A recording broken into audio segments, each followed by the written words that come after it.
میری والدہ کی وصیت ہے کہ میرے مرنے کے بعد میرے کل شریف کروائیں، کیا میں اس میں شامل ہوں؟ یار شکر ہے ابھی آپ کی والدہ زندہ ہے۔ انہیں بتائیں کہ نبی علیہ السلام کی 3 بیٹیاں جوان شادی شدہ بچوں والی رسول اللہ کی مبارک زندگی میں فوت ہوئی ہیں، آپ نے خود جنازہ پڑھا کے اپنے ہاتھوں سے دفنایا ہے، کسی کا کل تیجا 40واں نہیں کروایا۔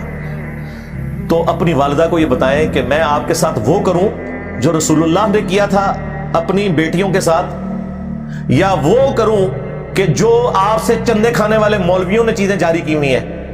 یہ آپ خود فیصلہ کریں، کیونکہ مر کے تو آپ نے اللہ اور اس کے رسول کی نسبت کی وجہ سے ہی آخرت میں اپنا مقدمہ لڑنا ہے نا، تو کیا منہ دکھائیں گے؟ یہ جھٹکے والی بات کیا کریں۔ لوگوں کو قرآن و حدیث تو آپ بتائیں گے جب ان کو کوئی سینس ہو، ان سے انہی کے لیول کے اوپر آ کے آپ نے بات کرنی ہے۔ دیکھیں نا، میں نے کتنی زبردست بات کی ہے، جب یہ انہوں نے جلسے جلوسوں کی بات کی تو میں نے ایک سمپل سوال کیا کہ یار مولا علی علیہ السلام 5 سال تک خلیفہ رہے ہیں، 5.5 سال، کوفے میں کم از کم 5 ربیع الاول کے جلوس تو انہوں نے نکالے ہوں گے، تو مجھے وہ ڈیٹا چاہیے کہ جو ربیع الاول کا جلوس نکلتا تھا حضرت علی کے دور خلافت میں، یعنی حضرت ابوبکر کو اگر نہیں پتا چلا تو حضرت عمر کو پتا چل گیا، حضرت عمر کو نہیں پتا چلا حضرت عثمان، چوتھے خلیفہ راشد تک، اور وہ خلیفہ جو تینوں خلفاء کے ساتھ رہا، کوئی دین کی چیز چھپی نہیں رہی تھی۔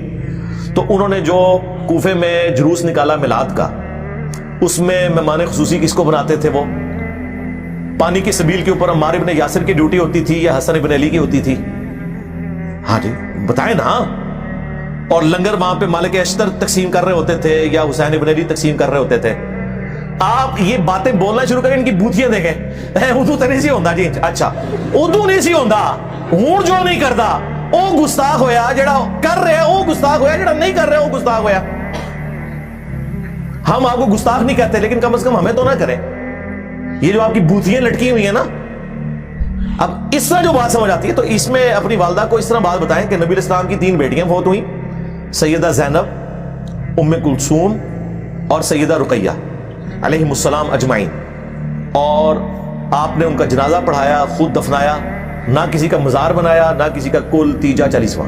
ہاں رہ گیا ایصال ثواب، وہ تو قرآن میں حکم ہے، سورۃ الحشر کی آیت نمبر 10 میں، ربنا اغفر لنا ولاخواننا الذین سبقونا بالایمان۔ اہل ایمان کی نشانی ہے کہ جو ایمان کی حالت میں ان سے پہلے لوگ رخصت ہو گئے ہیں، ان کے لیے دعائیں مغفرت کرتے ہیں۔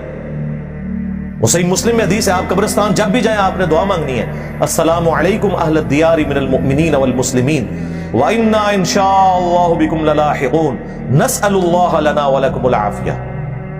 مسلم شریف میں حدیث ہے، میں تمہیں حکم دیتا ہوں قبروں پہ جاؤ تاکہ آخرت کی یاد آئے۔ تو سب کچھ کرنا ہے۔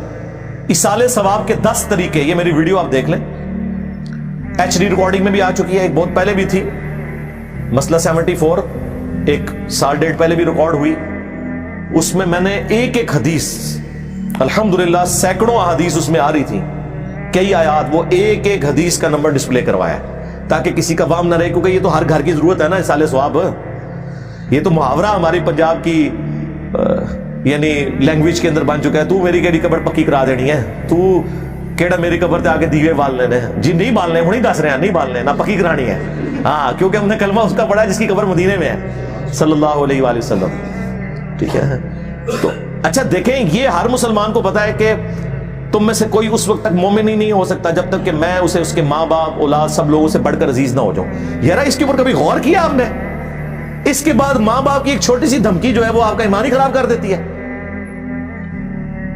حالانکہ صراحتاً وہ اللہ اور اس کے محبوب صلی اللہ علیہ وآلہ وسلم کی نافرمانی میں بات کر رہے ہوتے ہیں۔ اس وقت آپ کو یہ حدیث نہیں یاد آتی کہ میں نے تو رسول اللہ کی بات ماننی ہے صلی اللہ علیہ وآلہ وسلم؟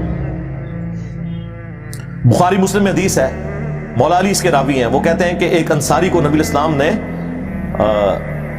امیر بنا کے بھیجا، کچھ صحابہ کو ایک مہم پر روانہ کیا، اور اس امیر کو اتنا غصہ آیا کہ اس نے اپنے سب آرڈینیٹس کو کہا کہ ایک آگ کا الاؤ جلاؤ، اور جب خوب بھڑک گیا تو اس نے کہا کہ میں تمہارا امیر ہوں، میری اطاعت رسول اللہ کی اطاعت اور رسول اللہ کی اطاعت اللہ کی اطاعت ہے، اور میری نافرمانی رسول اللہ کی نافرمانی اور رسول اللہ کی نافرمانی اللہ کی نافرمانی ہے، اب میں تمہیں حکم دیتا ہوں کہ اس آگ میں کودو۔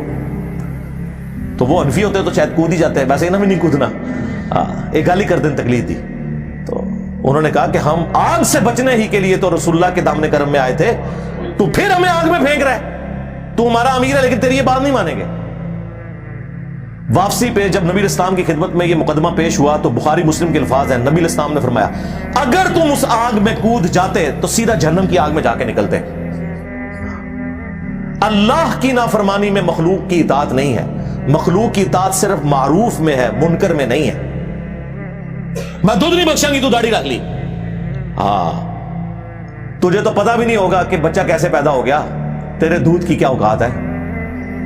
ماں باپ کی قدر اللہ کی وجہ سے، اللہ نے حسن سلوک کا کہا ہے، ادروائز جو جانور کرتے ہیں اپنے ماں باپ کے ساتھ انسان بھی یہی کر رہے ہوتے ہیں۔ تو اللہ کا حکم، میں کہتا ہوں کتنی دلیری کرتا ہے کوئی اللہ اور اس کے رسول کے مقابلے پہ احسانات گنواتا ہے۔ ہاں آپ ایبسولوٹلی گنوائیں، ماں باپ کا حق ہے، ان سے بڑھ کر کسی کا حق نہیں۔ قرآن میں کم از کم 4 جگہ پہ توحید کے بعد پہلا حق ماں باپ کا ہے۔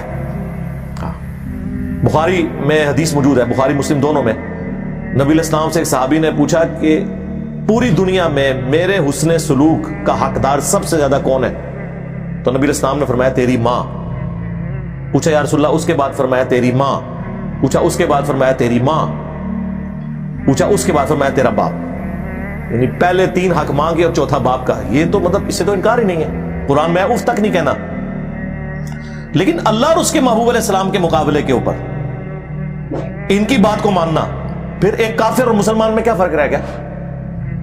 تو یہ صرف نعرے لگانے کے لیے، حرمت رسول پر جان بھی قربان ہے، فجر کی نماز قبول نہیں ہے، داڑھی رکھنا قبول نہیں ہے، حجاب کرنا قبول نہیں ہے، لوگ آرتھوڈاکس کہیں گے، تو پھر کیا تم نے کلمہ پڑھا ہے؟ کس نبی کو مانا ہے؟ کس اللہ کو مانا ہے؟ اپنے نفس کی پیروی کر رہے۔ تو یہ اپنی اماں کو بتائیں کہ جی گل بد گئی ہے اماں جی، ہاں، اور یہ کوئی لحاظ نہ کیا کرے، یہ چھوڑ دیں کہ جی ابھی دل رکھنے کے لیے کوئی بات کر دو۔ کیوں؟ آخرت برباد کر رہے ہیں۔ آپ کسی چھوٹے بچے کو اس کا دل رکھنے کے لیے ایک تیز چھری ہاتھ میں پکڑا دیں گے، آپ غصے سے بھی چھیننی پڑی نا، اسے ایک لگانی بھی پڑی چھینیں گے، کیونکہ آپ کو پتا ہے کہ یہ نقصان کر بیٹھے گا۔